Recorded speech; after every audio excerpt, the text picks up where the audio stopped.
ये तो आप लोगों को समझना होगा। जब हम कोई साधु संत महात्मा नहीं है, बाबा साहबा नहीं है, हम कोई कथावाचक उपदेशक नहीं है। बचपन से हमने खेती की है और नौकरी की है। 14-15 वर्ष बाकी थे, हमें दिशा में कौन लेके आया है, तो ये हम आपको बता दे रहे हैं। संसार का कोई शरीरधारी हमको इस दुनिया में लेकर नहीं आया और हम भी पढ़े लिखे हैं, कई विभागों से नौकरी करके आए हैं। हम किसी की बात मानने को तैयार हो नहीं, और जो लेकर आए हैं वो ब्रह्मांड के रचयिता है, वो हरि परमात्मा है।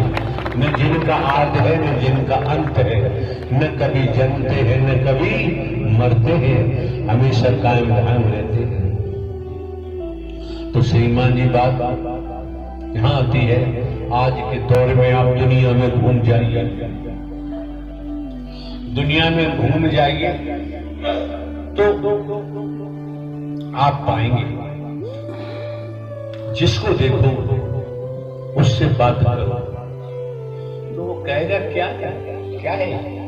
अरे यार, हमें दुनिया की जानकारी है, हम दुनिया को जानते हैं।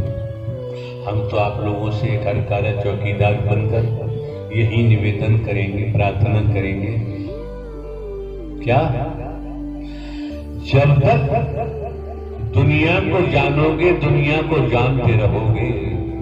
और हम आपको बता दे रहे हैं, आप अपने बेटा को भी नहीं जान सकते, आप अपनी पत्नी को भी नहीं जान सकते, आप अपने भाई बहनों को भी नहीं जान सकते, अपने पिता को भी नहीं जान सकते। पता नहीं कौन किस समय क्या रंग बदलता है। आज के रंगों की गिनती गिनना संभव नहीं है। जानने वाली बात है, अगर आप दुनिया को जानते रहेंगे तो बाबूजी मानवी चोरा, नंदारी का चोरा जो मिला है, ये निर्थक साबित होगा, बेकार साबित होगा, ये कारगर सिद्ध नहीं हो सकता है। अब ये सिद्ध कैसे होगा आप समझ सकते हैं। जिन परमात्मा ने ब्रह्मांड की रचना की है, और रचना को मद्देनजर आप देखिए, स्वयं का आकलन करिए। एक बूंद से मां के गर्भाशय में आपकी रचना किसने की है। तो बाबूजी बहुत समझना पड़ता है और कुछ नहीं समझना। अगर हम दुनिया की जानकारी रखते हैं तो हम काम से गए, फिर हमारा कहीं ठिकाना नहीं। दुनिया की जानकारी रखने की बजाय स्वयं की जानकारी करो।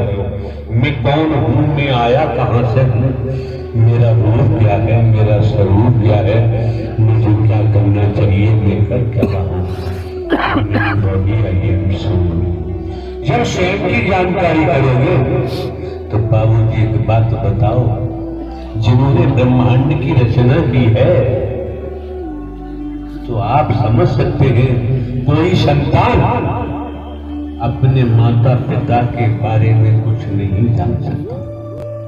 जब मां शरीरधारी माता पिता के बारे में नहीं जान सकते, अंतर जगत में माता पिता क्या है क्या नहीं, और जिन्होंने ब्रह्मांड की रचना की है उनकी जानकारी कौन कर सकता है। असंभव, संभव नहीं। वेद क्या कहते हैं, शास्त्र क्या कहते हैं, पुराण क्या कहते हैं, उपनिषद क्या कहते हैं। अगर कोई वैदिक काल का वेद शास्त्र मिल जाता है, पुराण मिल जाता है, अध्ययन करके देखो, लेकिन ऐसी क्लिष्ट भाषा है, उसका अनुवाद करना हर किसी के बस की बात। भले ही हमने पठन पाठन नहीं किया, हमें मौका नहीं मिला, बचपन से खेती किए, पढ़ाई लिखाई भागे, अचानक नौकरी मिल गई, और नौकरी में भी हम पढ़ाई लिखाई करते रहे, मौका नहीं मिला। साधु संत महात्माओं से संपर्क करने का भी मौका नहीं मिला। जिस तरह से सरकार की जमीन है, कोई लैंड सरकार की पड़ी हुई है कहीं, तो सरकार ग्राम पंचायत के अंडर में दे दे, वो सब डीएम साहब के अंडर में है, ये है सरकार की। तो जीएस की जमीन में कोई पौधा अंकुरित हुआ पौधा बना और कुदरती धूप मिली, बरसात, पानी मिला और बड़ा हो गया। अब वो छाया देने लगा, फल देने लगा। उस पर अधिकार सरकार का है, दुनिया कहे, दुनिया का अधिकार उस पर नहीं हो सकता। तो ये जो सामने दिखाई दे रहा है, ये अचानक बीज के रूप में उठा और पौधा बन गया।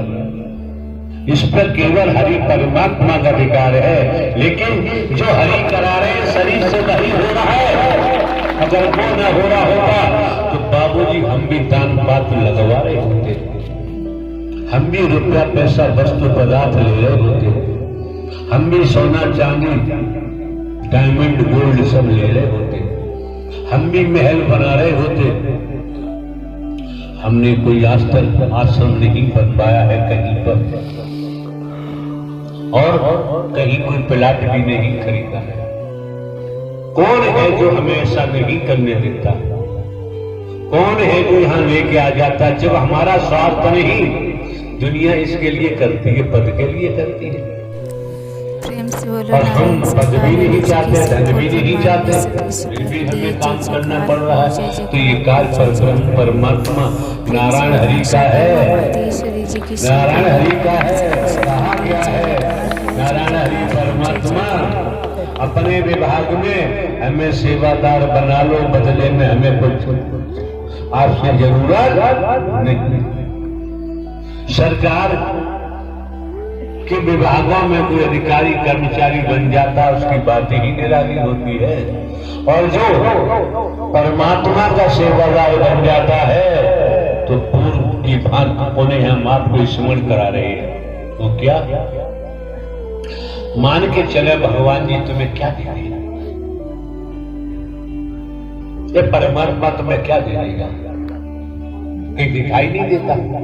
कहने को तो कह दिया, कण में है, पत्ते पत्ते में है, डाली डाली में, हर शय में तेरा जलवा हूब हर घट में बता दिया। हमारा कहना है परमात्मा तुम्हें क्या दे देगा? कहीं दिखाई नहीं देता, और हो भी कहीं उसके पल्ले में कुछ है ही नहीं, उसका कहीं खजाना दिखाई नहीं देता। क्या दे देगा? बड़ा होश से सुनो, बेहोशी मत सुनना। ये परमात्मा तुम्हें दे क्या देगा? लेकिन क्या देगा? वो तुम्हें विवाह देगा, और जो डूब जाएगा वही संसार से निकलकर अपना भविष्य बेड़ा पार कराएगा। ये परमात्मा देता है, क्योंकि जन्मना मरना ये सबसे बड़े दुखों का कारण होता है। कोई भी योनि हो, मां के उदर में मरमूत्र के अलावा, कीड़ों के अलावा कुछ नहीं होता है। और अगर हमें परमात्मा ने दुआ दिया तो समझो बेड़ा पार हो गया, फिर संसार में तैरने की जरूरत नहीं पड़ेगी। क्योंकि आप न नर है न ही नारी। तो बाबूजी दुनिया को, दुनिया की जानकारी करने वालों की कमी नहीं है, करते रहो। और परमात्मा का गुणगान कौन गा सकता है? किसमें ताकत है? वेदों में, शास्त्रों में, पुराणों में, धर्म ग्रंथों में क्या लिखा है? गुरु जी क्या बता रहे हैं, सदगुरु क्या बता रहे हैं, तो हम नहीं कह सकते। इतना हमने जरूर बोला है कि नारायण हरि परमात्मा परम सदगुरु बनकर आपका मार्गदर्शन कर रहे हैं।